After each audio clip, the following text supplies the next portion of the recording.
Naturally with Spirit of Matter.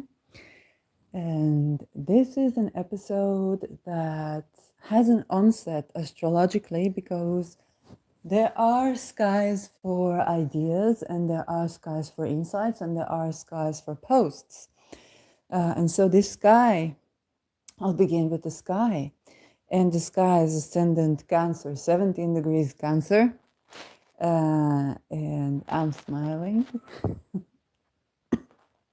because it's something I think about.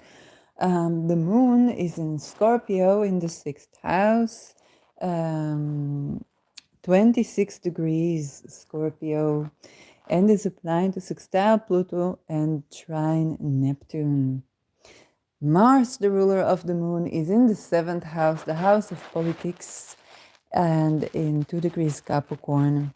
Mars is sextiling Saturn, which is the ruler of the hour. This is a Sunday heading into a Jupiter night. And the ruler of the hour is Saturn here in the 9th house, international relations, in Pisces, with the ruler Jupiter in Taurus. So see, 11th house. So we're talking about international relations, but also about taboo topics regarding intimacy. Basically, this is about intentional use of sexual boundary violation as not as political war weapon, but even beyond that. Okay. And yes, Sun is on the descendant, Sun in Capricorn, ruler of the day, 16 degrees. Capricorn, Pluto is on the anaretic 29 degree of Capricorn, Neptune 25 degrees of Pisces, and Uranus retrograde on the 19th of Taurus. Aries is about 23 degrees. Yes, 23 degrees, I believe, still of Aries. I cannot see it from here, but is playing very important role. Venus is on Antares, 10 degrees Sagittarius, and Mercury 24 degrees Sagittarius. Okay, let's begin. And as a person who have both the education in philosophy of science, medicine, also in this, not medicine as MD, okay, philosophy of medicine, okay, research of medicine from epistemic perspective, from ontological perspective. What do we analyze and how do we know that we know?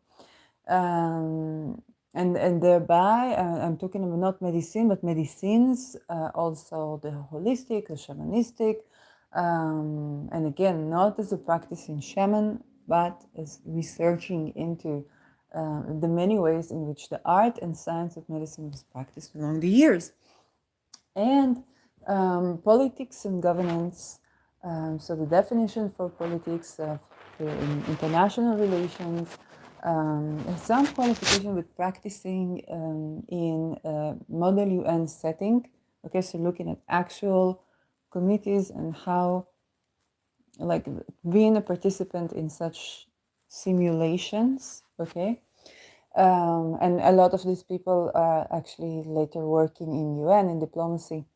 And as a person who has been dealing with issues of sexual boundary violation in more intimate encounters, but also at work, in the academia, and even in the therapy room, okay, the psychologist room, and outside of it. So one of the things that are most difficult to recover is anything to do with relational trauma bonds. Even if you look at, and all the trigger warnings about this, yes, if you look at even relationships, okay, I'll begin with relationships, the personal. when there is an issue of, first of all, in a healthy relationship, okay, healthy relationship, people meet each other, they come closer, they form intimate relations, other sides, and they have natural projections, okay? Transference is not something that just happens in the room of the psychologist. I'm saying both from the philosophy of the occupation, the vocation, sozusagen,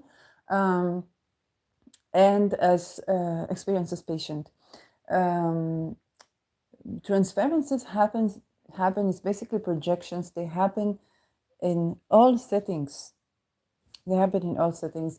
And when you have healthy relational patterns, you and your partner, yes, you will begin to, and I'm going to use an analogy that Lada Duncheva used. And this analogy is of the moon and the sun. And she used a very, not stereotypical, but more like a cisgender thing, because that's where she grew up and that's where she learned. So let's say you have a cisgender man and a cisgender woman. Yes. So the woman after marriage, she becomes more like the moon for the man. Okay. And also a great astrologer, great Israeli astrologer, Yair Tversky, who has a unique way to look at relational success. He always looks at the sun and the moon in the charts, because this is the mind, your parents, okay? Even if you have more than two parents, okay? Yes, even if you have more than two parents or less than two parents, then I grew up, for example, with one parent in particular. They are like the aspects of these parents are both of my parents, but there are also other intricacies. If you have more than two parents, sun and moon are representing of those parents. And one of the partners is going to be displaying the solar qualities and the other the lunar qualities, okay? Sun and moon. When we have the problems with this, because in healthy relationship, yes, you become a bit more like you become the main relating figure to each other. Yes, so people say, oh, daddy issues, mommy issues. Yeah, that's literally what happens, okay? But in healthy relationship, it's okay. It's easy to process. It's accessible. You don't see anything wrong with that. You enjoy that. You hold these dissonances, um, and and that's just a part of your relationship. Now, when there are interferences to that, then it's very difficult to heal, because this touches at the attachment pattern. So we have attachment, and people are now more aware of what we call avoidant, I don't know, anxious, or so on and so forth. And polarities of attachment style kind of meet each other. But then we have also the more difficult, even more difficult ones, where we have relational trauma. And again, both avoidant and anxious are tremendously difficult. When I'm talking about disorganized attachment pattern, those things. And so when that appears, healing is becoming quite difficult, and at least it can take, at least with what we know today, with the tools we have today, and for sure there are things that we don't know and are not exposed to, and I don't know, okay, other than magic, sozusagen. But also with magic, you have, like, it brings up stuff and tend to it in that way. And so what I have to say about this is, where you have these difficulties with the attachment, relational trauma, it can take decades. It can take decades, and sometimes you don't know, okay? So another thing that can create such difficult to heal is sexual boundary violation, okay? All across the board. And sexual boundary violation, what it interferes in the autonomy of a person in a way that it takes decades, okay, to re-establish trust not only with the person but with any marker that is associated with that, and that is our nervous system. Okay, racism in many ways is also a nervous system problem. Okay, for example, all doctors during COVID were instructed to do things that are not in alignment with um, the Hippocratic Oath, sozusagen. And if you heard this in a particular language, and for example, in Israel, we have many Arab doctors, so many Arab-speaking doctors, because it's a way for them to get ahead in society. You know, when you are not the major population in a certain place, so you try to do the best you can to integrate. And you want to be a doctor, you want to be an engineer. We also have this with Russian population, and so on and so forth. And when this happens in Israel, then a person would think, oh my God, this is the Arabs, they are against us, this is that, while the commands are coming from way above. Yes? And of course, some of these Arabs are also Palestinians, so you can imagine the havoc. But in Netherlands, it's the same thing. They were ordered to do the same thing. And those atrocities basically are being perceived by the patients according to the political situation that they're in. Yes, so if you are in Netherlands, you are expected to obey the rules. But if you are coming, let's say, from Morocco or from Afghanistan to Netherlands, and you are as refugee, as asylum seeker, then of course it already gets a context of colonization, even though you are the refugee.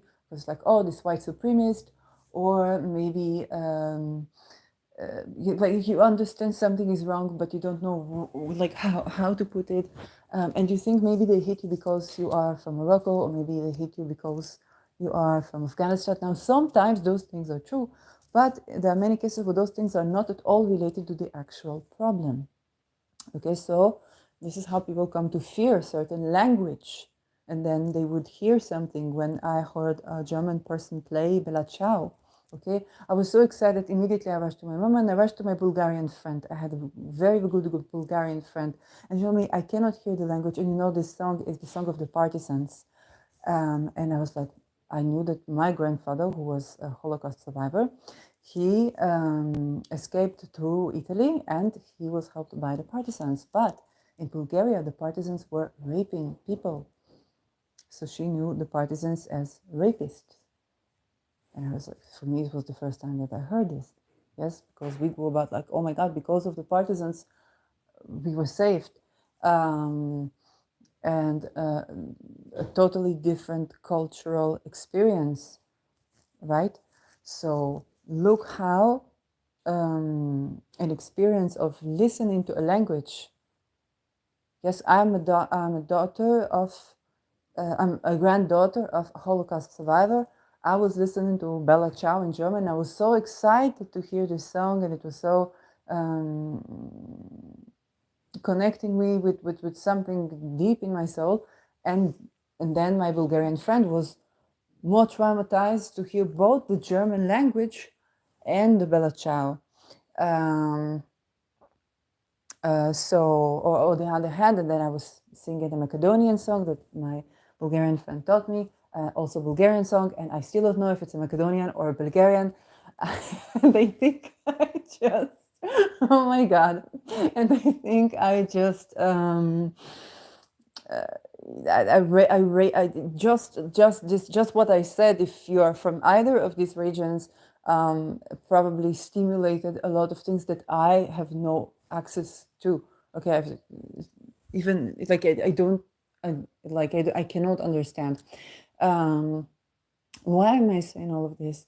Because the way the trauma works is that you begin to associate anything that was at the time of this trauma, it becomes a trigger. and certain things can become triggered certain like completely different times. Okay, to me, to hear the German language sung by Hans Weder, or the trio, is to hear the language that is not even like, it's not even the vicinity bloodline that I know. It's something close to even the Jewish soul, like something like that.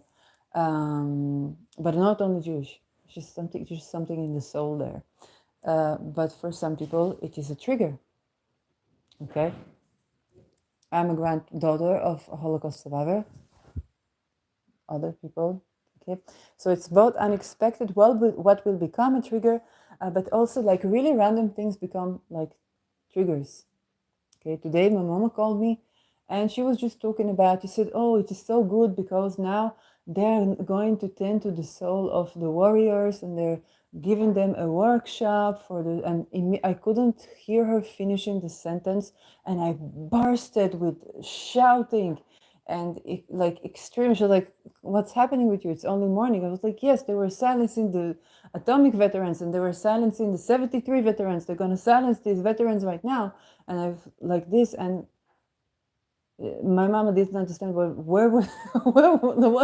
what happened. She was thinking she was going to tell me about the good thing that happened. Okay, um, and that is a supposed therapy. Yes, so you can see how trauma is creating division between people, division in communication. Now, everything that somebody innocently says is perceived in a way that it looks like the other person is overreacting. What are they reacting to? Okay, and when we divide the way people see things, which is sun and moon, in such a way that the person does not understand what moves a person, why is a person suddenly overreacting, why are they emotional, why are they bursting, why this makes them act this way. Now there is no communication, and it takes decades. Okay, there are words that the person would say that can set off somebody. It can take decades to heal from that, and it's not just words. It could be a vision, it could be a language that someone speaks, it could be a mannerism, it can be the way, the appearance. And this is how, my dear friends, you create racism. So as we move from people, okay, to peoples, this is how when an empire wants to conquer a certain land, then creating division is something that is going to be useful, okay, to make everybody fight each other. Okay,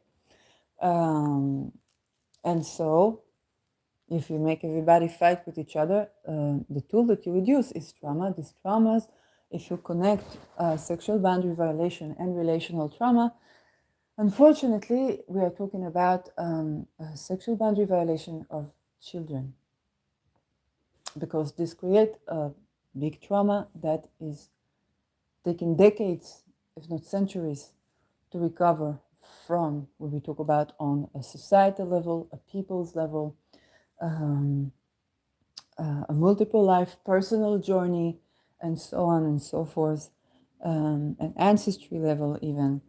And those things are, again, to say that somebody with a witty mind did this, no, it's not rational to cause that much damage, because if you look at it centuries from now, or hundreds of years from now, or decades from now, you know that some of these things are going to backfire. So what is done is basically creating layers upon layers upon layers. Okay, think about sexual boundary violation between people. Okay, whether you call it a passion crime, a this crime, it doesn't matter what name you put under it. Okay, let's say, oh, it was a passion, it was a this, it was a that. Either way, this person is not able to willingly, consensually sleep with you now. Either way.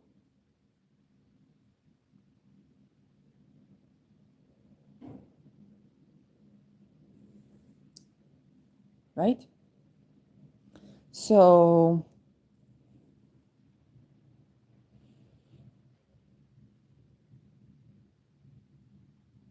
yes, and also it is true when things is not a sexual boundary violation, like you know, missing the signs when somebody is not really into you in a relationship, and the many ways it plays out in personal relationships. So that can be like creating a lot of intricacies that are very annoying to untangle and can take years as well. Um, so that is also the situation. On a political level, it's creating a division where people are going to be more occupied with being triggered than with finding win-win solutions. Because most situations that we are dealing with on Earth have a win-win solution.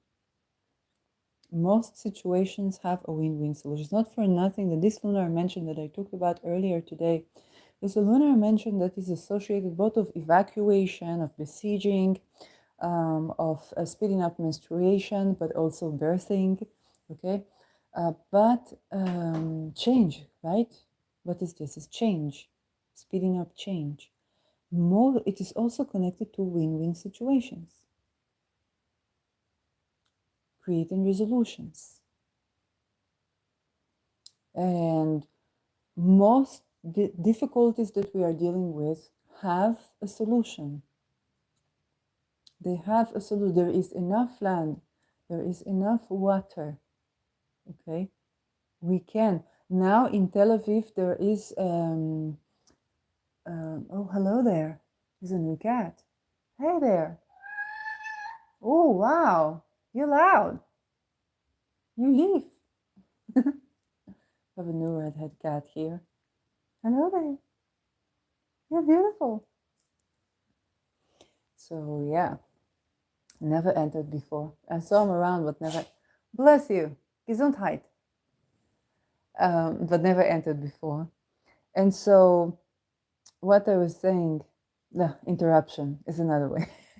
Interruption is a good pattern. Even when you're talking about difficult stuff, then interruption is a good pattern. But also a gaslighting pattern. So, yes. But he was not gaslighting me. Although I'm beginning to suspect. Hello there. Oh, come. What's this voice? I heard this voice. Now I see that this is where this voice is coming from. Oh, man. You can come in. Come on. Standing on Fenster. Yes, absolutely. Oh, wow. It has complaints. Oh, my God. Okay. Mm-hmm. Let me talk. So, when we talk about a people's constellation, so to speak, people are more busy with being triggered. And this is not I'm not saying this in judgment or offensive. I have experienced this, okay, in October, November, this year, not this year, last year, 2023. I have seen these things that I know that I'm seeing this, and I know that this is being placed here, whether it's a symbol or a happening or news, and I know it is meant to arouse all these difficult feelings in me. Okay, I know this, and yet, of course, I feel things. Okay, it arouses responses. It arouses, like the trigger happens, of course, you know. And when people are more busy with that, they're less concerned about win-win solutions. What I wanted to tell you, in Tel Aviv, there is a river, the Yarkon River. It was so polluted that when we had, I think it was some sort of an Olympic Games or something, not Olympics, Maccabiah, I don't know, it was some sort of international performance, athletic, and people fell off a bridge. okay, we had casualties because of the toxicity of the water. Okay, they are going to make this river swimmable again. Okay, they are going to unpollute the water. I don't know how are they doing that, but you see, there is enough water. Even when we talk about toxins, even when we talk about fluoride, even when we talk about those things which we think we cannot resolve, there is enough water. There is enough clear air. There is enough land for all of the people. There's so many people in the world. Yes, so many people in the world and their cattle. There is enough. There is enough. We need willing consent. Yes, we need willing consent. I talk about the importance of willing consent. And you see what happens when willing consent is violated, even by chance. And you say, how can willing consent be? Please. There are things that are, some things are intentional, absolutely. And there are things that are to do also with communication. And there are things that also to do with repressed trauma of a person. Only after this happened, they understand what they did. Okay? A person who violated my sexual boundaries in 2007, they were, it's very difficult to say they were unstable because it's not like I was stable. But definitely not after that. But I can see that there was no being there that could do something. Like there was like, and unfortunately the result of their action was that I became in a situation where there was no being there that could choose something. So of course this originates in some trauma. I don't know what their story is. It originates in some trauma.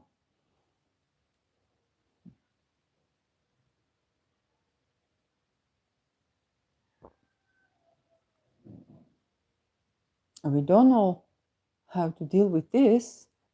It takes decades, because how to ground. For decades, I've been told, for at least a decade and a half, I've been told, get connected to your roots, the feet, step on. And I tried to do many things. And as I was trying to ground myself, I saw wars, I saw like really difficult stuff. I was told, oh, ignore that. Oh, you don't need to look at everything. You don't need to know that. Okay, but it's difficult for me to ground myself because this is what I see. And to be present in your body is important in order to have sex, to have, yes, because after that, the only way you can be a bit sexual is through dissociation, some sort of dissociation.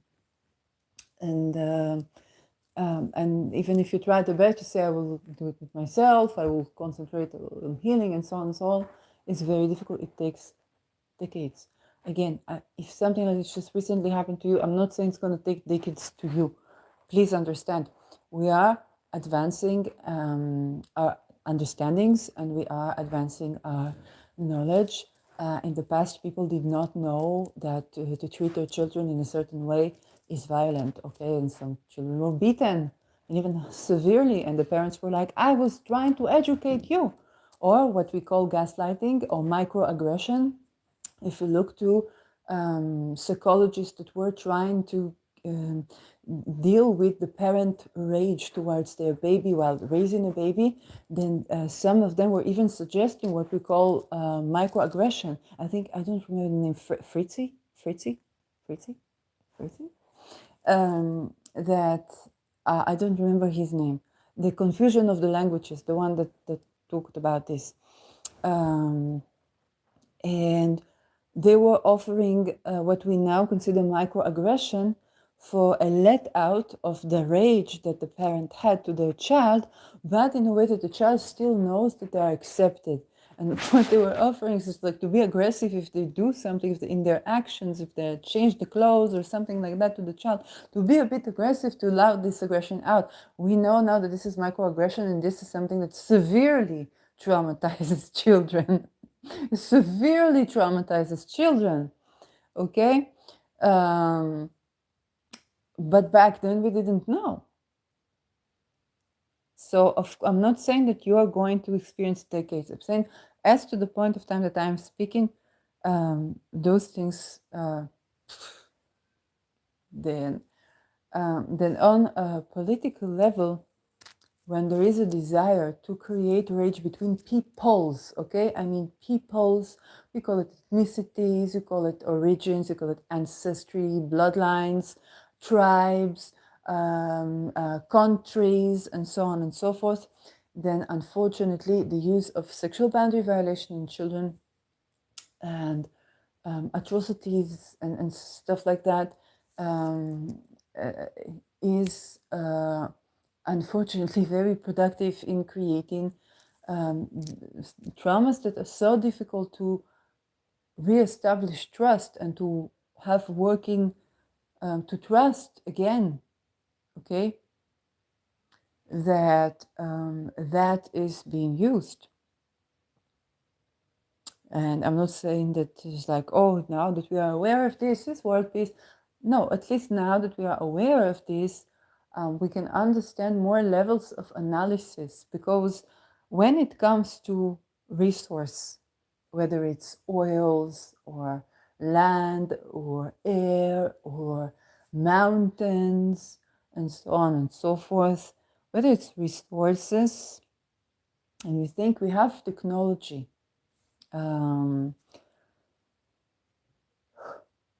those that want to secure their resources, okay,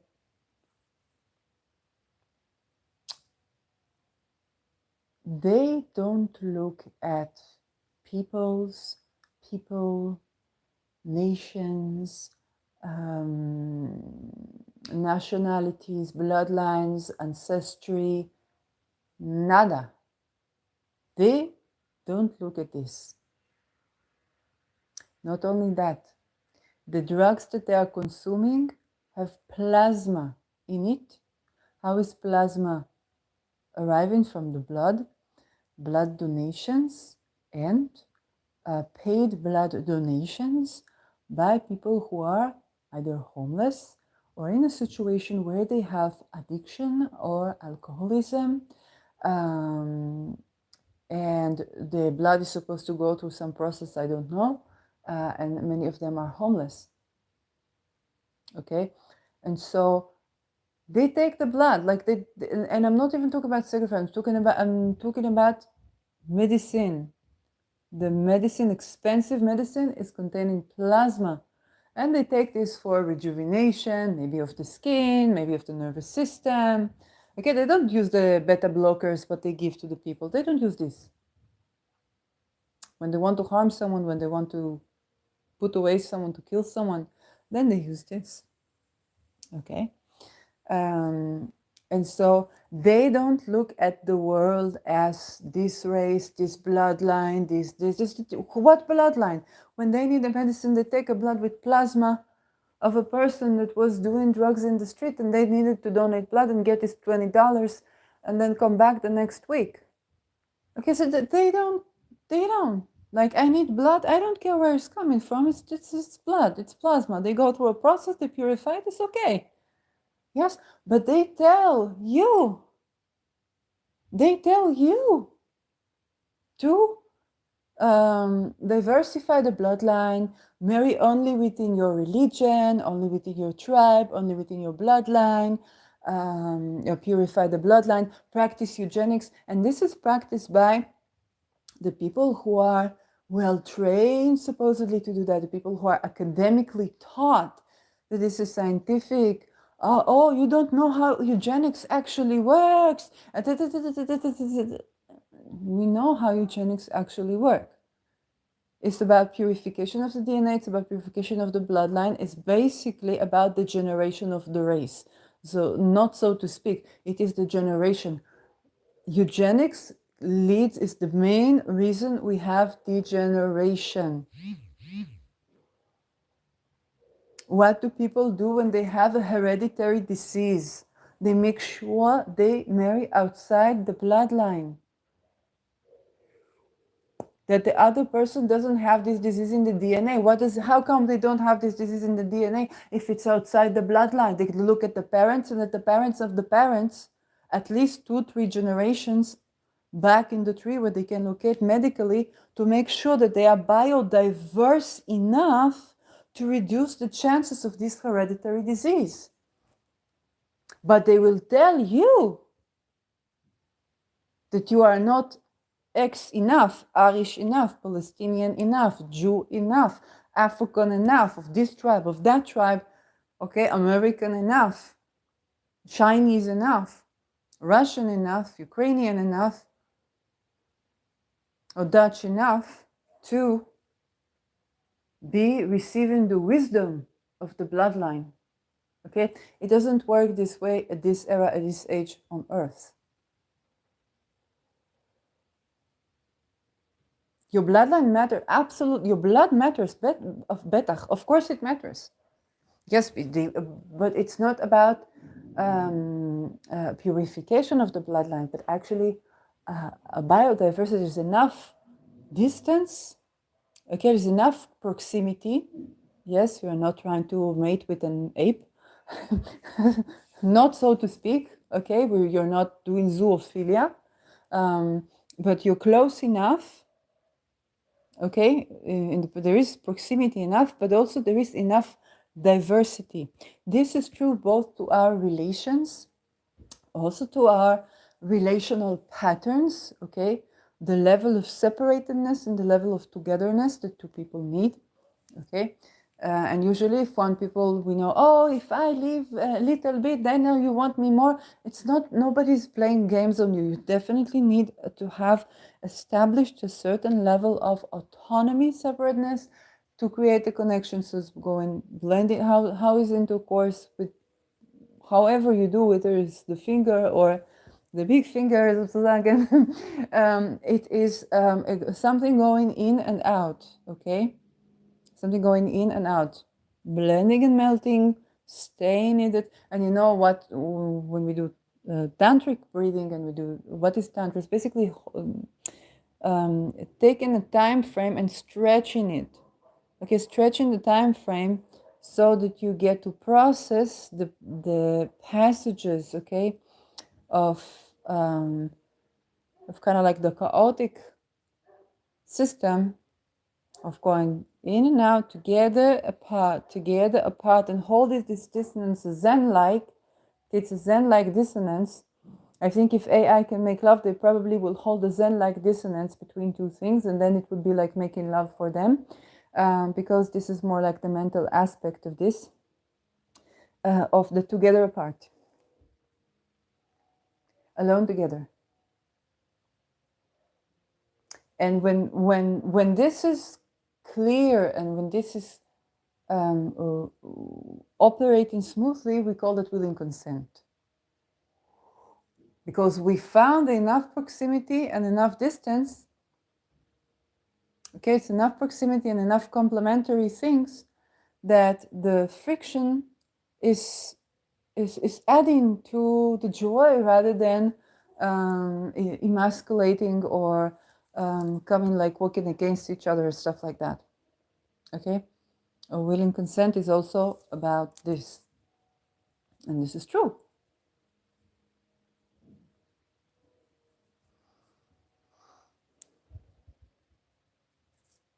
It's the ability to say no that allows for the ability to say yes, but also it's about,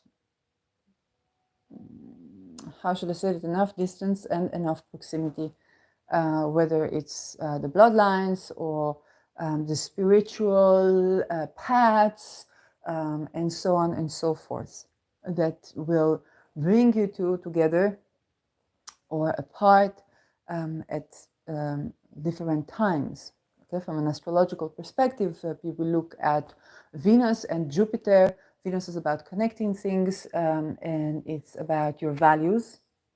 And for a cisgender man who's looking for a cisgender woman, Venus will be associated with the spouse, and Venus is about values. Okay, so your values one of the great teachings that I saw, and I don't agree with everything that comes out their mouth, but definitely it was given a lot of great tips on how to spot and to cure from critical thinking and from naming your feelings.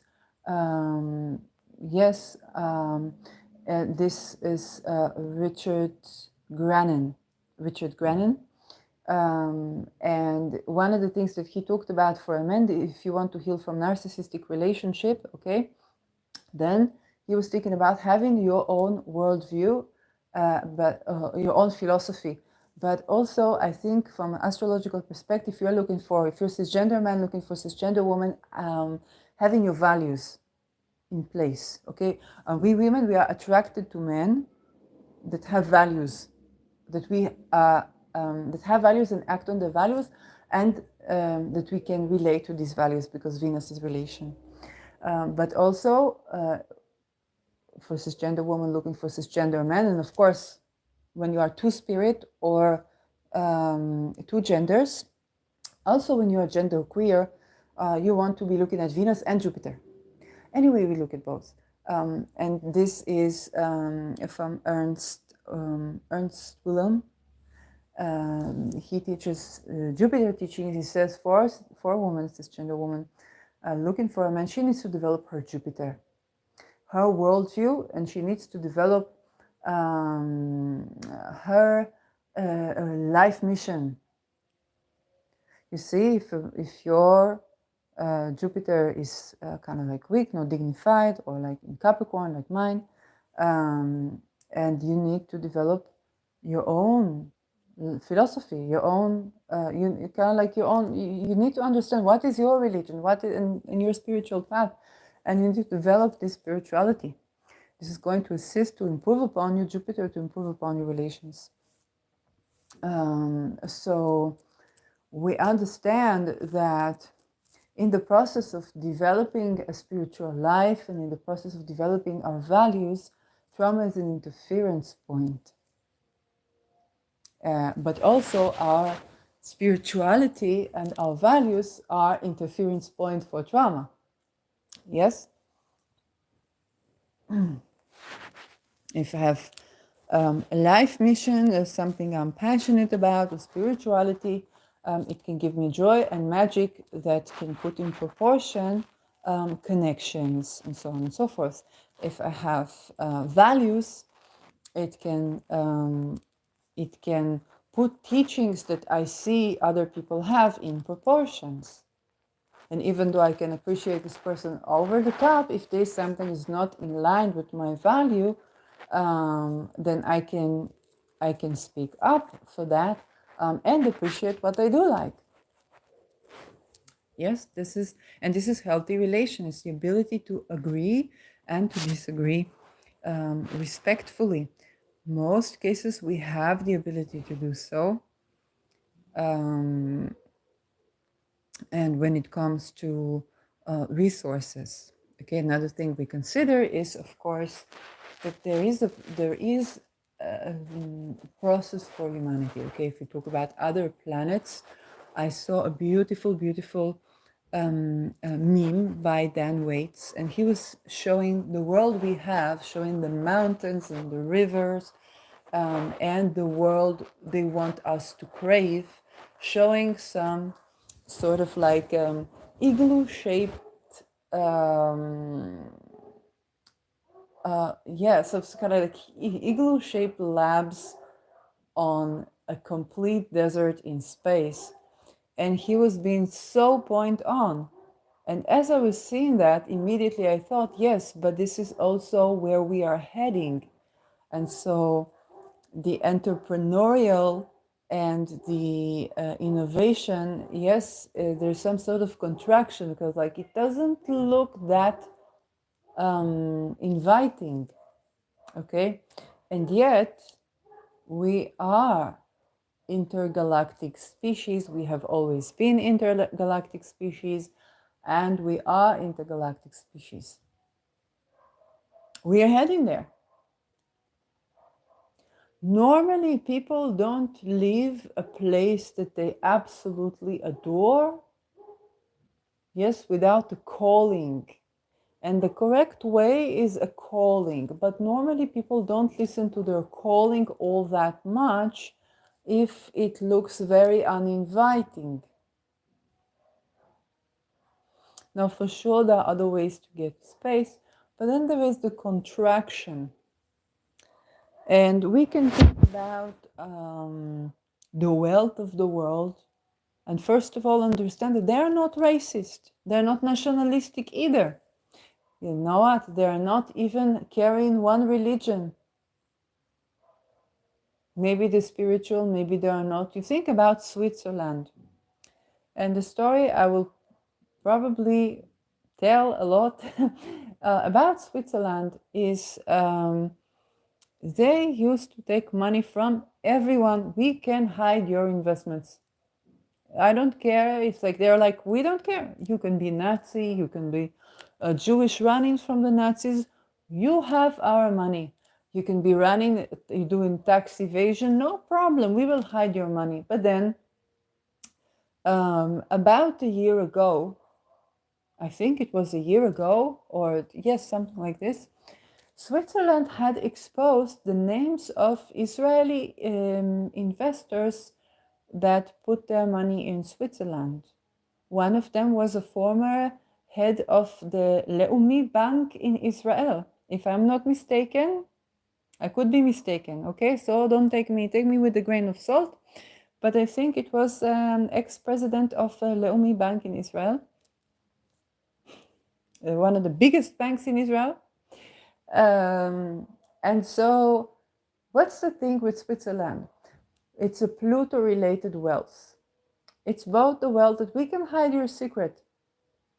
You give us money, we don't care for you, we don't ask you question. But there's a joke about Switzerland. The people who are doing like finances, banking, and stuff like that.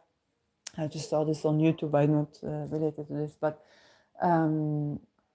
there's a joke about Switzerland. They say, we don't care. Like you bring us money, come. We don't care who you are, where you are from, what you did. We don't care, as long as you bring us money.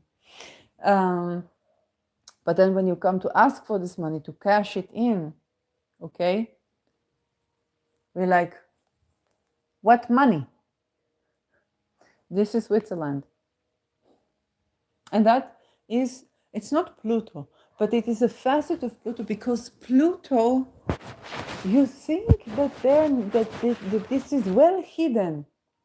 But Pluto has a nature, as a telos to it, it exposes things. Now, if Pluto in itself is both about keeping something hidden and birthing something, then Pluto sextile Neptune, it's the age of Pluto sextile Neptune, which is the age of nuclear leakage, information leaks.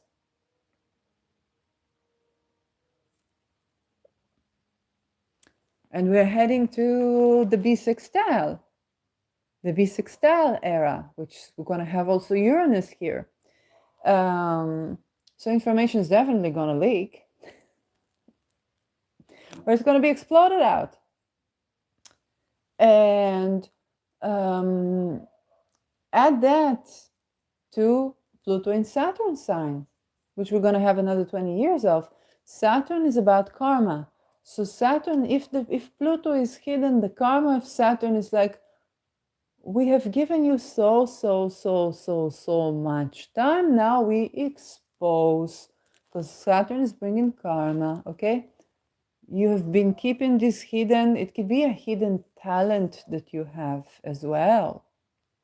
You know, and I was writing, in my journey in writing, I was an X-File with the PH, and I learned how to do screenwriting from a Chris Carter, and the team, the staff. And so mostly I would concentrate on the visuals. And we were shown, like, this is filmmaking, you are writing what people will see, not feeding them with the dialogue.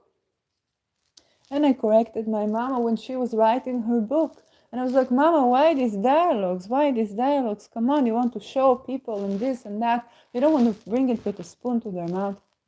But when I was in academia and I was with the pre-Me Too stage, then my satire, when I crossed the threshold of not being able to speak to not being able to stop speaking, my satire, the sugar-free lemonade, and also Flying Bombardier, was mainly dialogues. All the dialogues that I did not write when I was in my moving pictures era came out almost karmatically during my satire era, maybe my Loki era. Okay, I've just recently learned about Loki and chaos, and how you laugh at the face of chaos. And this is satire. I think maybe, I don't know if it's related to the role of the fool in like Western esotericism, but in Western like living tribes. But definitely the notion that you laugh at the chaos is a satire, and it's very much something spiritual happening there when I'm writing satire, that only after I wrote something I understand the many meanings and how deep it was. It's kind of like almost orgasmic explosion, so to speak. So of course you understand that that Saturn rules Pluto will have this karma of exposure. Okay, Saturn conjuncting Pluto. I think when Saturn conjuncted Pluto, it was the Switzerland exposing the names of the investors. And of course, now we had, um, with the Epstein client list being exposed, with Bill Clinton on it, Prince Andrew on it, and many people that I didn't bother to see the names, but as something that I do agree with Gigi Young that she said, was that if you want to go to a certain level of being well known, then you are being blackmailed. And I also know this right from the voice of the children, from Anke,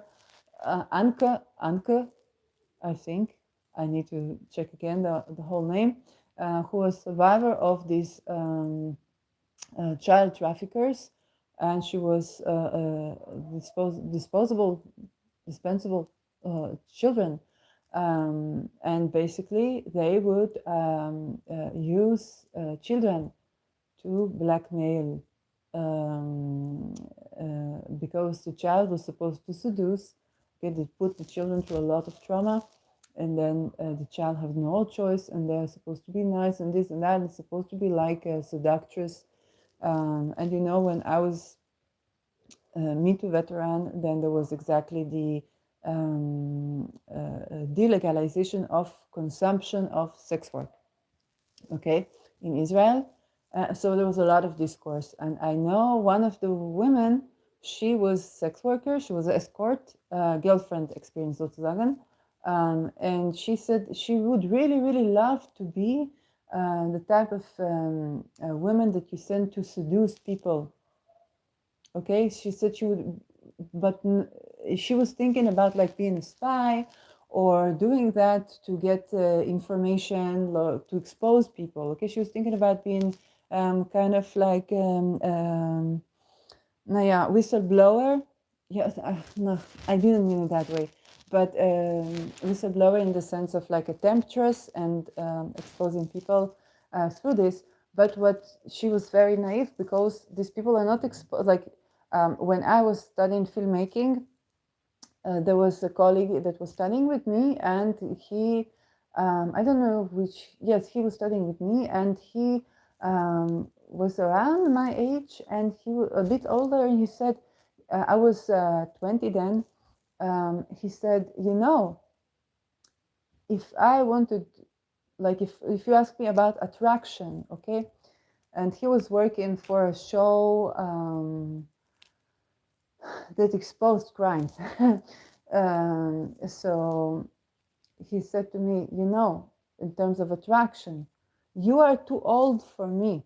13, 14, this is the age that I'm attracted to. If it was not illegal, I would be doing that. I would be raping these girls. I would be raping these girls. This is the age that I'm attracted to. Okay, he was telling me that. And so the thing is that and we in the more upper echelons, but it's not, you think about upper echelons as I don't know, the mega yachts, the this, the that. No, darling. Upper echelons is the boss in your workplace, is the those who get to keep a job at the academic institution. It's the person who gets to have a certain career. Yes, even militarily. Yes, unfortunately, there are great people in the military, but there are also these type of people in the military. And any military man will tell you that. They are the people that already are reaching those layers. And the blackmail is not about, oh, I will be this seductress and this. We see that in the movies. Darling, you and I are too old for them even when we were 20. When we were 16, we were like a granny to them. Okay? And this is how these people, men and women, are being blackmailed.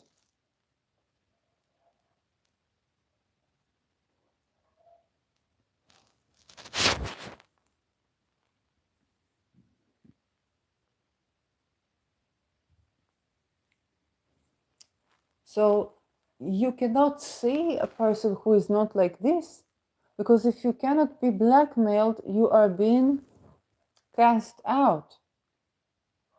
As a person who always had this trait where I would go, whether it's to a movie set or at the job or even in McDonald's, okay, I would see that, like, I would look at the bosses and say they seem to work harder than my position.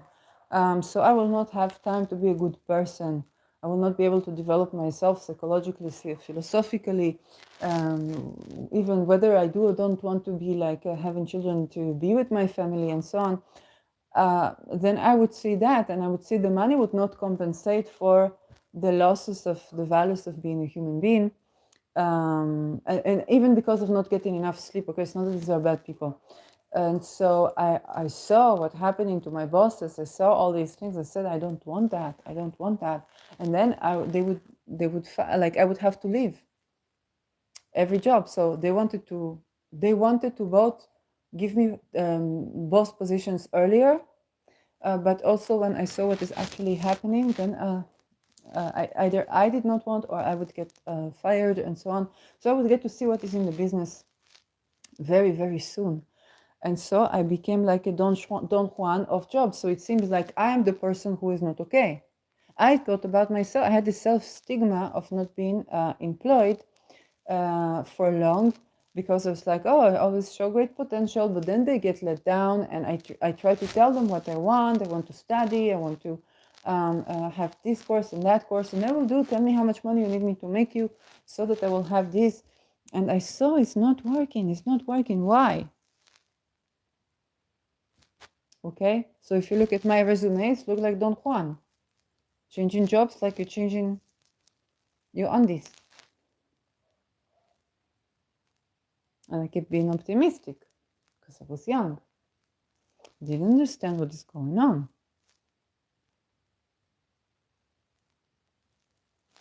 So,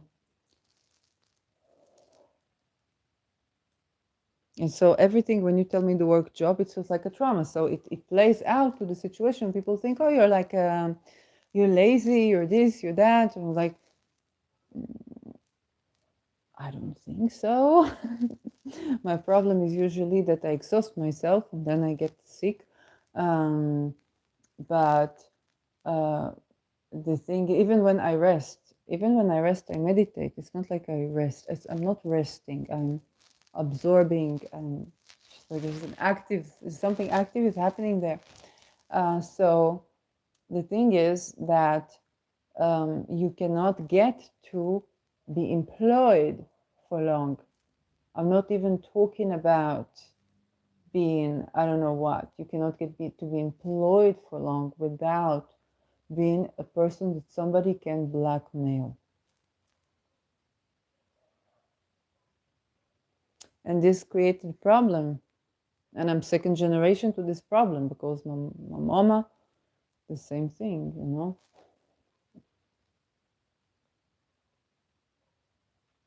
My papa has worked as a mechanical person, engineer, and it was like he had job satisfaction. But my mama, yeah, same thing. Even worse because she did something to do with publicity. So when she tried to open her business, and it's the person that she gave the most fame to that did that. Yes. So I totally understand what the people in publicity go through sometimes. Absolutely. You cannot be a person that is not being blackmailed and keeps a job. Any job. Private sector or public sector. It's not about, oh, if we just got rid of the state. It's something deeper, it's something cultural. And I want you to understand that those things are affecting our families, those things are affecting our sex lives, and even our fertility. Okay, labor, sozusagen, absolutely, this is affected. And so this is how the people in the upper echelons, they create trust with each other because they know secrets on each other. Also, when we did I wanted to say when we did Me Too, when we did Model UN, okay, in the simulation, I remember particularly, I was every school was taught in different way, okay, and also we weren't taught all that much because you kind of have to swim in it, which is the real world. Like nobody tells you what to do. You have to do it. You were given some tips on how to speak and so on and so forth. I'm not using them so much, but we were given a tip about that. Yes, if I'm not spoken like eloquent, it's not because It's not because they didn't teach me well. It's because I didn't follow them, and not intentionally. It's just so. But the thing is that. I was Germany, and next to me was United States. And the person who did United States, Germany is okay. The first one I was given was Iran, and then Iraq. So this is what it is. If you are like coming from Israel right now, they would give you Palestine. You're Palestinian, Israel, immediately, and this is what it should be. Because this is how you do. This is how you do Malian. I'm sorry. it's debate on asteroids. So the person who played United States, what he told me. He said, "Listen," and I think he was kind of attracted to me because he was telling me too many things, and I was not intending to attract him. But the thing is, he was telling me, "Listen, I have shit list on any one of these countries," because we were in a coalition. I have any shit list on any one of these countries. Yes, I know all the shit of any one of these countries, and you will need to have a shit list on any one of these countries. So he was trying to tell me how to do the game, and so he was not bad person. Okay, he's not bad person. It was just trying to play the game how it is being played. And the way it is being played is that you have to have a shit list on any one of these people, because when they are going to come for you, or when you want to say something, then you gotta have a shit list on any one of these people. Okay? And you see how that being played out. Okay, Africa is coming to sue United States. You see, it's a lapsus. Oh my god. Okay. Yeah, if you read my Twitter, Africa is coming to sue Israel for war crimes. Okay. Then immediately I pop up with this like Congo, 6 million. Like this is a genuine Holocaust. It's not that what's happened in Israel is not horrid. It's horrid. Like we were in the city that was supposed to be slaughtered.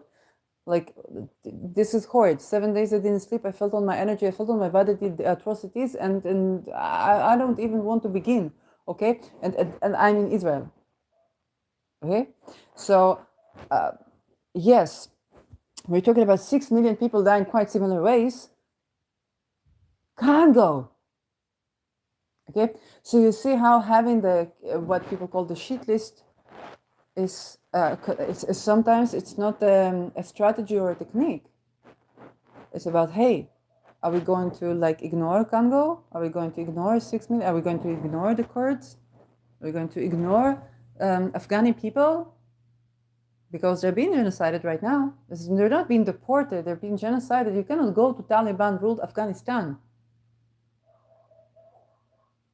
There's a reason why they escaped Afghanistan, and that was Taliban. You cannot bring them back when Taliban is ruling.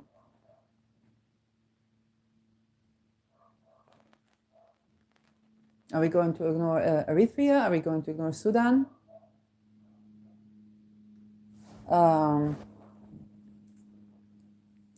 Yes, Ukraine and Russia still gets covered. And so there are the pros of this thing, but also when the shit list about people, it can only exist when they are being corrupted. So for someone to have a shit list about, let's begin with nations, because we already spoke about this. You come to the General Assembly, nada. You come to the Security Council, let's talk real shit, okay? Because we have the P5, we talked about the P5 a lot, okay? Russia, China, US, France, and Great Britain. This is the members. Okay, they ain't heard about Brexit. Okay, so now it's Great Britain. They like there was no Brexit in 48, 49. There was no Brexit. Okay, 45, no Brexit. It was Great Britain. Britain. That's the P5. Like one of the P5 members is kind of like half existing. But that's the P5. What's the P5? It's the country that can veto. Veto what? Veto military invasion to a country. Yep. Israel is not in the P5.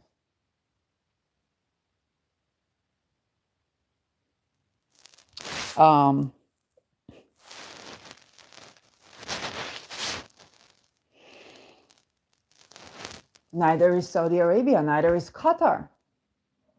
Okay? We have other ways to access the international arena. But the thing is, when you talk about structure, there are these countries that can veto military invasion. And you say, oh, what do you mean veto military invasion? Can we do? Yes, darlings, yes. The P5, the Security Council can decide that we are militarily occupying your country right now. They got nothing to say about this. And you know how they do? Let's talk about two of the P5s in action. So one of the shorts I saw, military in action, was what they call an overkill in the US Army. And so you have a conversation between a Russian commander and an American commander. It's happening in the land of Syria. That's a Cold War. Good morning. These are the concepts. If it's happening in the land of Syria, this is a Cold War. If it's happening in the land of Russia or the United States, this is a World War. But it can happen on any land. It's not like a P5. It's going to be a Cold War. So, and it has been happening. Syria is a decade, more than a decade, in this thing. Okay, and when people run from Israel to Syria, you understand what happens. Okay, so those are the intricacies of the situation. And then the American commander says to the Russian commander, says, "You have a legion here that interferes with my people. They're shooting on our legion." And the Russian commander says, it was a Wagner force, he says, "I don't know of anything like that. I don't have people there." Yeah, what we call gaslighting. American commander did an overkill, which basically means they turned this area into a crater. This is Syria, I remind you. And then they call the Russian commander again to say, I approve. You have no men there. Okay? And so this is, if the Security Council decides unanimously that we're going to come to your country, they can do that. So that's just politics. This is one level of analysis. It's not who funds this, who funds the weapons, who funds the gas or the oils. It has to run on something, right? Or the zero emission production of. Yes, EV is a big story that you will probably not be told. Unless you're trying to buy a Volvo or a Geely anytime around. Yes, so they told you what's the story. You can say it in the comments below. But the thing is,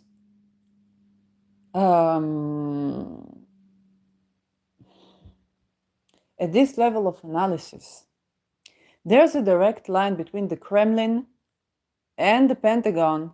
Not the Pentagon? Was the Pentagon? Is it the White House? Between the Kremlin and the White House, there is a direct line of communication since 1963. This is the one that we know.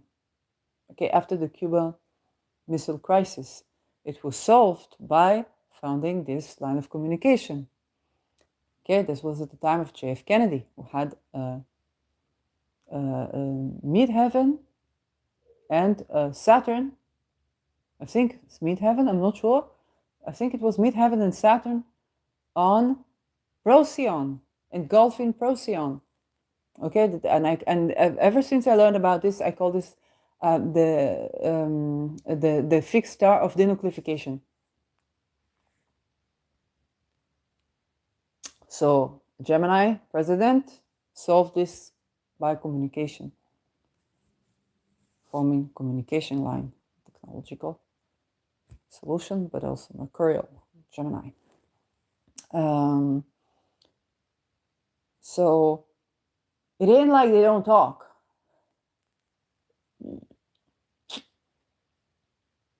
But Edward Snowden is in Russia for exposing things about US surveillance. Okay? So you could say it's the intricacy of relations between these, but let's talk about oil. Let's talk about oil. And so one of the things that happened around the 7th of October, I saw people posting about an oil leakage in the Arava region in Israel. Okay, it's down south towards Eilat, bordering Jordan. There was an oil leakage from a pipe in the Arava. Now this pipe, the pipe was going from Iran, maybe even Iraq, through Jordan, through Israel, through Egypt, through Palestine, through Gaza, and it was leaking at the Arava. Okay. What do you think? This pipe is Pluto. Gas, not gas, oil. Pluto. What do you think are the international relations between these countries need to be so that there is a pipe working with oil going from and to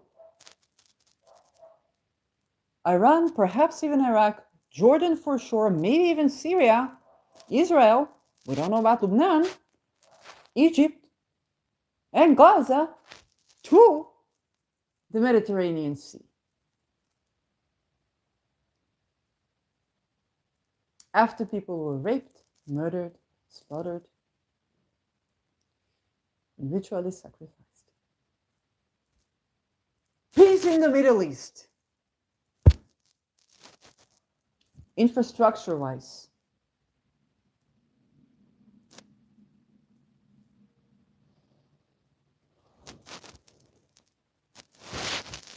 So, again, who's in charge of the oils? We don't know. But one thing we know for sure, and that is that to create division, most successfully people do this by creating relational trauma with a combination of sexual boundary violation in children. And when I was talking about narcissistic relation, all that, I was speaking about when two people, now we go down to one level to level of people. When you have an unhealthy relationship dynamic, okay, and also when you go to therapy, yes, then those therapists and those we used to call them narcissist is a bad name for this because it's a certain type of teaching and programming that they have to abide by, otherwise they don't get a job, they cannot have a family, they cannot support their wives, and they can run into it at different stages in their lives. Okay, let's say you're married, you are in a certain rank, and you want to get a promotion, you already have a baby on the way. Okay, this is what Gigi Young addressed today, and she's completely right. Okay, I don't agree with what she wrote about Madonna, don't stand by it, but definitely what she wrote today is absolutely correct. You come into a certain rank, you already, let's say, have a family or you're married, what are you going to do? Okay, so she said, oh, you have to say, to throw away everything. It takes understanding that it will get to your family anyway if you don't do this. Um, uh, but it also it takes an understanding. We call these people narcissists, we call these people this, we call these people that. There's no escape out of the victim blaming equation, okay? Because there is a certain frame of a structure where they are the victim of a situation, okay? And then they throw it out on the person who is lower down the rank, so the patient, so to speak. Indeed, Emendibati, so I spoke the truth. And the thing is that in those situations, there is an intentional regression of the other partner in the dyad, okay, or the patient, or the person lower up the rank, okay, at the workplace, at whatever, to a child state, and then traumatizing them in their child state. This is what narcissistic abuse is about. Basically, these people are putting the other person through what they have been through, and they pass it on.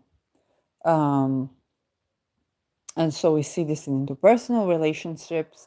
We also see this in international relationships. Okay, there's an oil pipe running through Iran, perhaps Iraq, perhaps Syria, perhaps Jordan, Israel, for sure Israel and Palestine, Jordan, Iran, Egypt, to the Middle East. It leaked at Arva.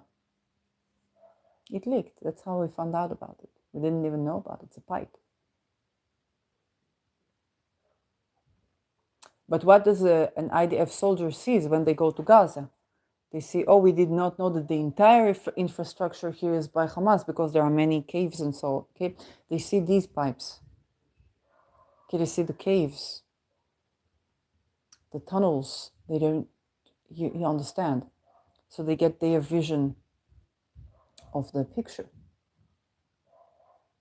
What does Israel see? We don't know. It depends on who you are.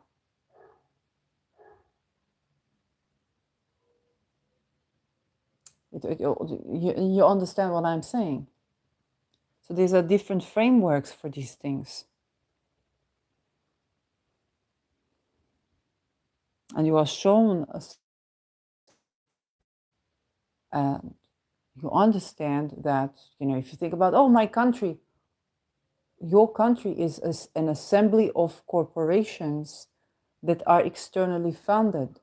You think, oh, the Jews don't own all of the 70% of the oils, nor do they own the means of production and transportation. They do own banking system. This is true. They do own real estate, even more so than Britain. This is true. Okay. So there are major players, but they're not the only players, because it's not the only resources. You can outdo with the Jews, you can outdo with Israel, you can outdo with X, yes, but you didn't get the entire thing understood, and this is what Pluto is doing on the anaretic degree of Capricorn.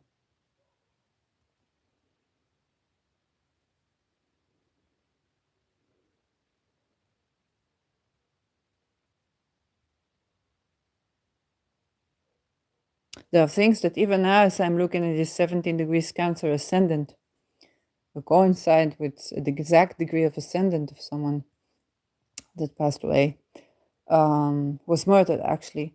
And even now, I think about the people leaving, and I don't know if I should speak about something.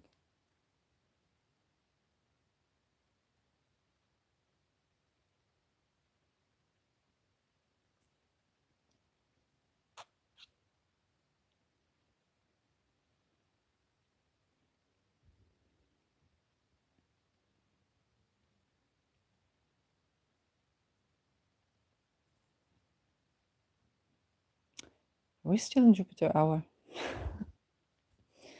Yeah.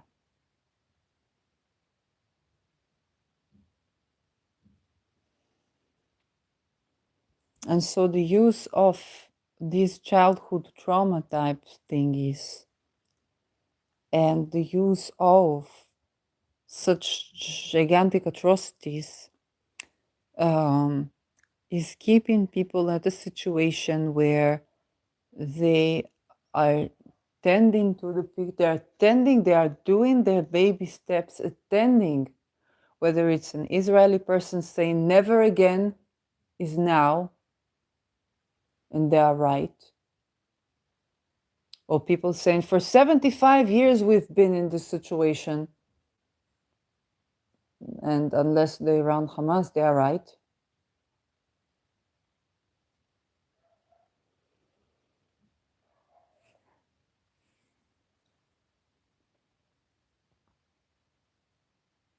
Or a woman who survived sexual violence looking at these people talking about political rape, saying, well, I know a person that their very white boyfriend told so and so people to do something, and they are right.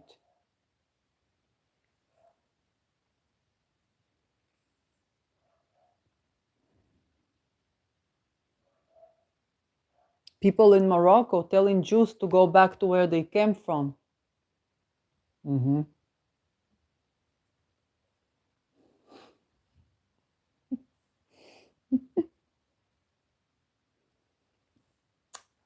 Why did they leave?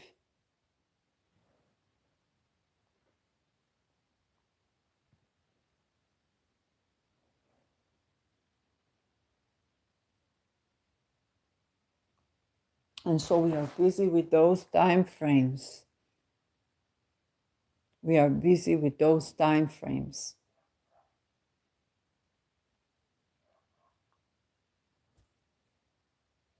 A person trying to gaslight me, wherever they came from, saying things that I know that they only could get if they would watch me on social media. I'm saying, okay.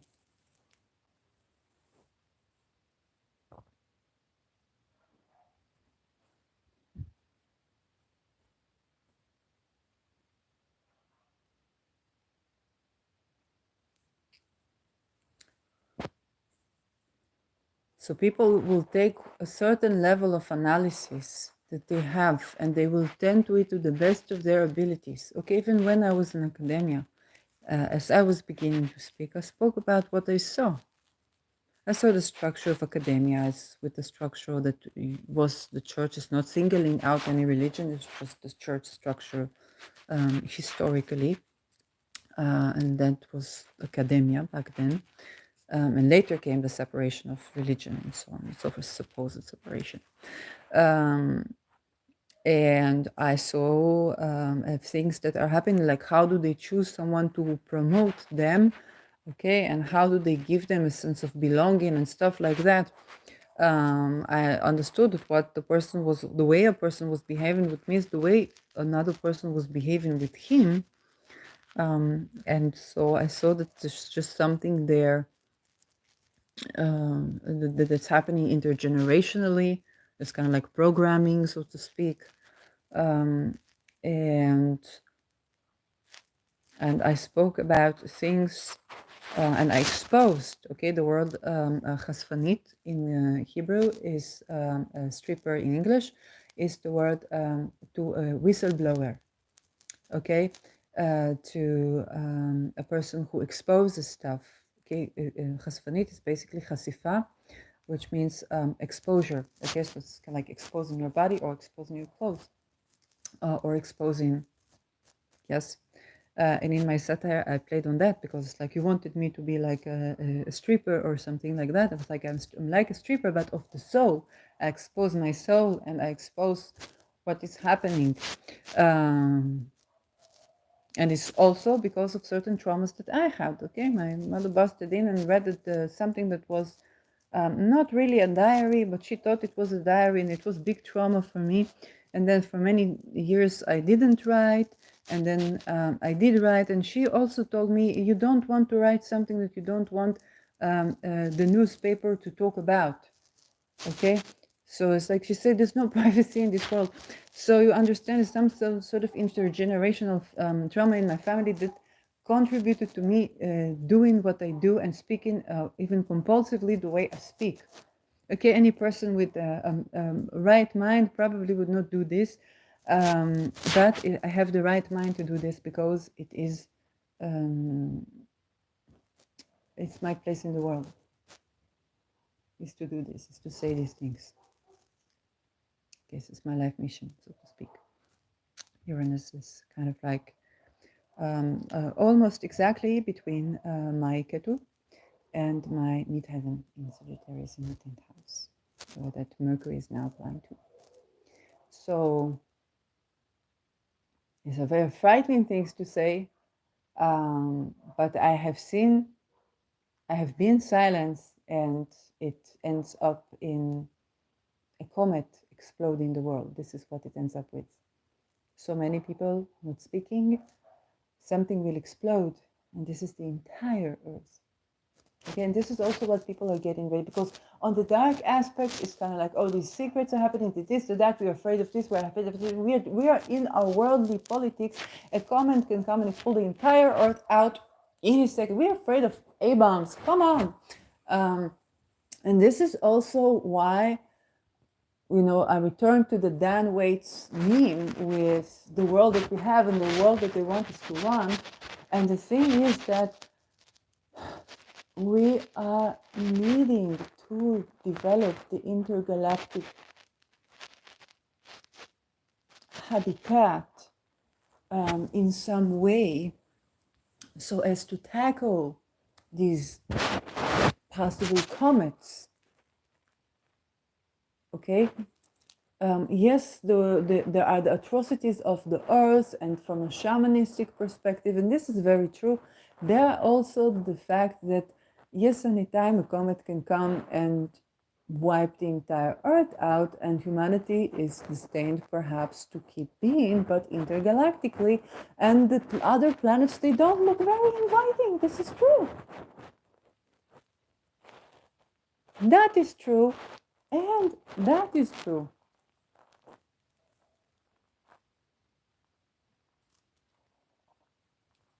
So it's getting us to go somewhere.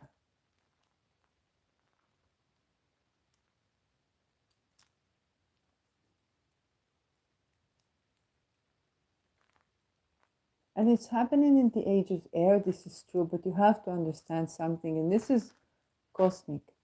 It's not just us, okay? Life consists of elements. This is earth, water, fire or energy, and yes, earth, fire, energy, and water. Okay, we have AI that are able to live as energy, which is fire, and air. Okay, why air? And the element metal, of course. But why air? Because air is the content, the programming that they have, the intelligence. Okay, it's of air origin. So they are able to be where places that are less water.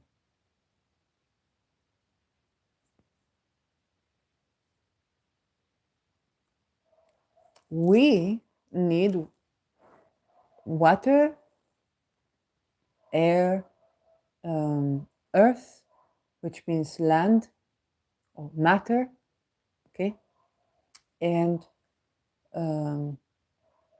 water, air, and water, air, fire, energy.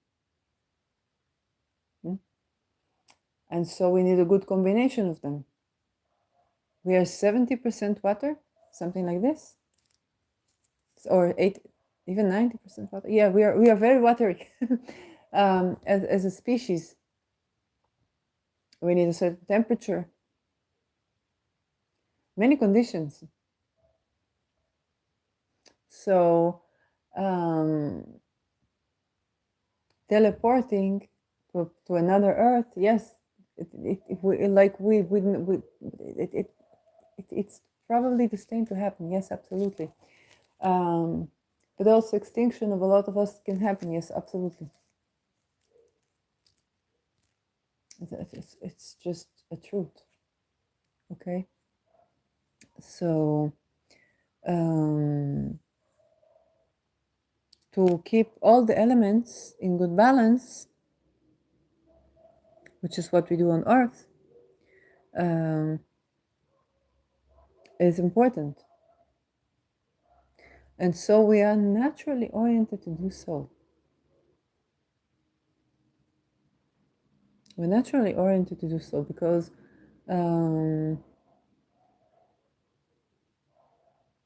one thing I remember from Victor Astro, and he was doing relationship astrology, and he talked about men and women. He said, well, we are naturally are something along the lines like we're naturally seeking, like intimacy and to provide for each other and to kind of like enjoy, like we're seeking relationships and we're seeking healthy relationships. Like we're oriented toward being kind to each other. And that is something that many people don't even believe anymore. That is my addition, okay? Many people don't even believe anymore because they've seen so much trauma. So they think this is in the nature of a person, okay? The nature-nurture question. And so, yes, we are, here on Earth, we are oriented to live with nature, with ourselves. Yes, absolutely. Okay.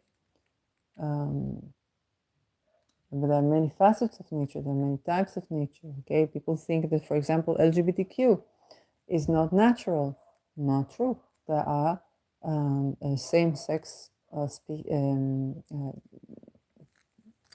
types of, it's not even same-sex animals. It's, let's say, geese. Okay, there can be behavior of same-sex geese raising a baby, and sometimes even kidnapping a baby and raising it. Like it's so, yes, this is a this is so go the books. That's the phenomena. What can I say?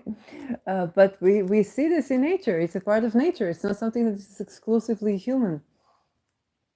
And neither is monogamy, neither is non-monogamy. Okay, so which nature, right? Think about nature. Which nature? And so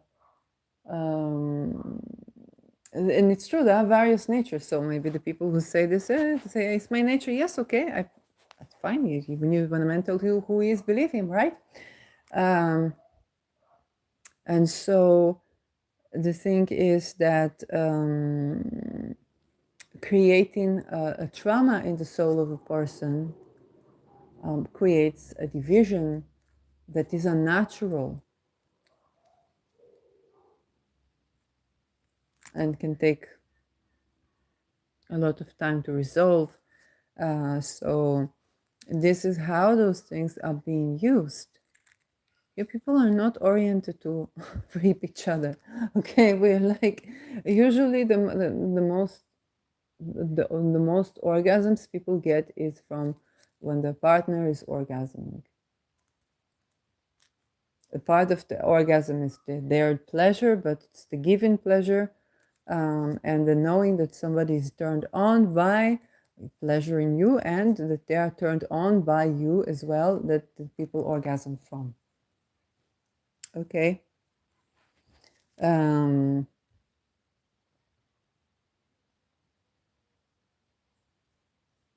it can be either about caring, about providing, and so on and so forth. So even when you talk about power dynamics in the sense of power exchange relations, even when you go to those intimacy levels, they are just saying, okay, we are giving, I don't know, they use the word giving pain or giving this or giving that. They use the word giving when they talk about this and talk about what's pleasurable for them and so forth. So there is this exchange that is oriented towards satisfying each other, towards people providing for each other, and so on and so forth. So this is a natural inclination. It's a natural inclination. And so to make people not like this, you need to capitalize particularly on the division. You need to particularly capitalize on creating competition, on a divide and conquer, on setting people against each other. Okay, it's something that it takes instigation to do. Get to be in a position where people fight each other and they don't fight. Usually when a person is misbehaving, let's say a person is misbehaving to you, okay, who do you hate more? Okay, that person who just misbehaved to you, or these people sat down quiet and didn't say anything, they didn't do anything, they didn't speak up for you, or that gave you the side eye, like it's okay to treat you that way. Who do you hate more? You say, oh, this person, they mistreated me, they have a problem, but all these people around them, why did they allow them to do so?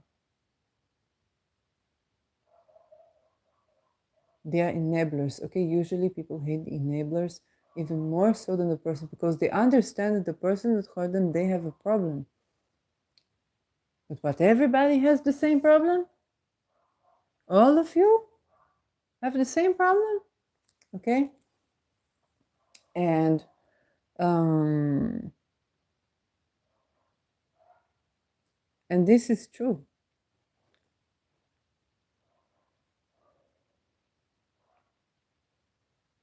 So the black sheep, sozusagen, is eventually will be using the same tactic to create such atrocities between people that they let them fight each other. This is the black sheep story, because what is the black sheep story? The outcast story. Okay? You say something that's creating division because you see it from your frame of work. Okay? For example, a victim of psychiatry that says, in Israel, that says, oh, psychology is good, it is a Jewish thing, Psychiatry is German, it is Nazi, it is not good. I was literally like in the danger of being unalived by my psychologist.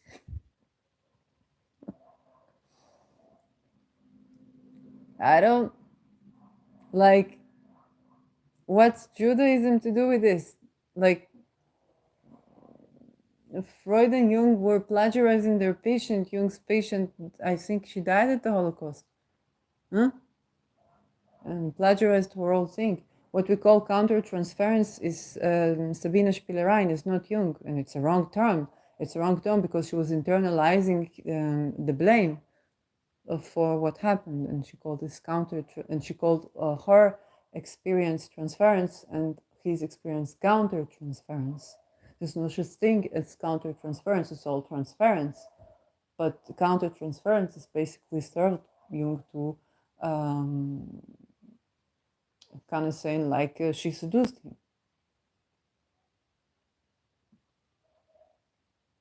As they usually say about children that were hurt, and it's suspected that Sabine Spielrand was survivor of incest.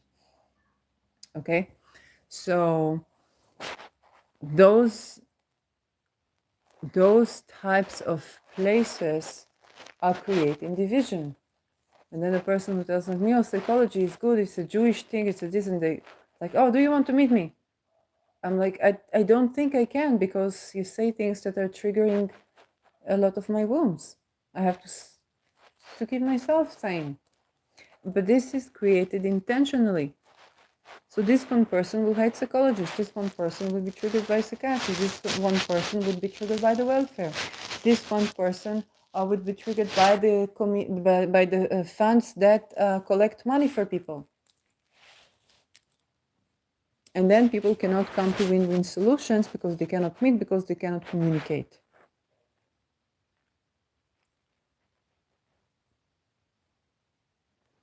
And everyone needs a lot of space from everyone to interact. Okay, a homeless person in America, the land of the free, received a sleeping ticket. Not in Netherlands. In Netherlands, like they are. That's free said. The world is upside down. He said more things, but I cannot tell you. So I don't know if I cannot tell you. It's like I don't want to bring that. There are people living from the family, so I don't want to bring that, and I'm not sure. So anyway, but the thing is, it's not the land where you have to abide by the rules. No, this is USA. A sleeping ticket in USA. You got a sleeping ticket. Not in North Korea, in USA. A homeless got a sleeping ticket. And I said it. Okay. A sleeping ticket in USA. He got a ticket, he got fined because he was sleeping.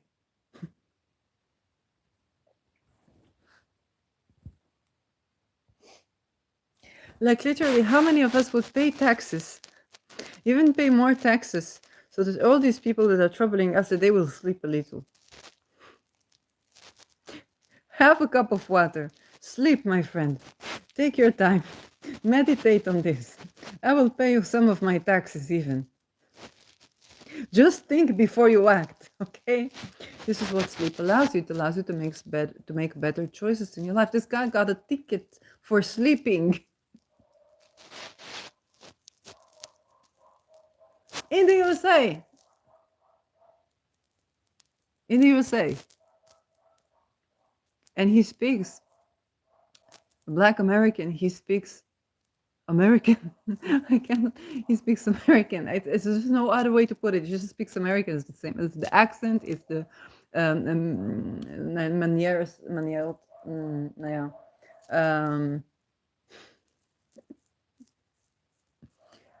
Everything. It's just like it's an American man, homeless,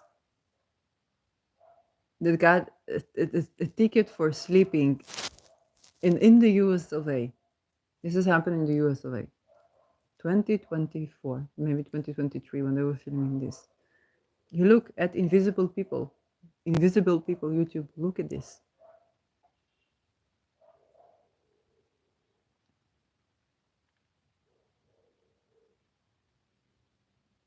So if you grew up all your life thinking that those people in the streets are beggars, are that they need to get a job. Some of them have academic degree. There was a woman who was worked in mental health, okay, for many years. She said everybody's a couple of paychecks, a couple of bad paychecks away from my situation, and I have seen the difficulty to get out of those situations. Okay, darling, what you have to do to get out of those situations, okay, it's not easy.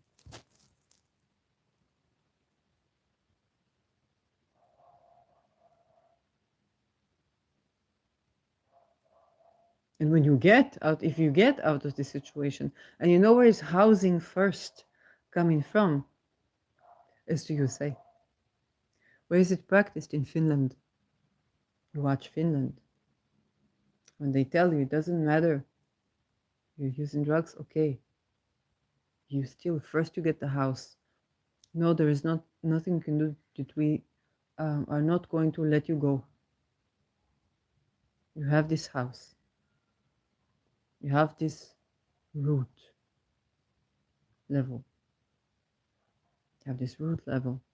Then you grow from the root. And now people actually go through a process. It takes time. Of course, it takes time. Not a week, not 9 months, not having a baby. You're recovering from CPTSD. And it's not even CPTSD because post-trauma means that you're after something. We're in a world war.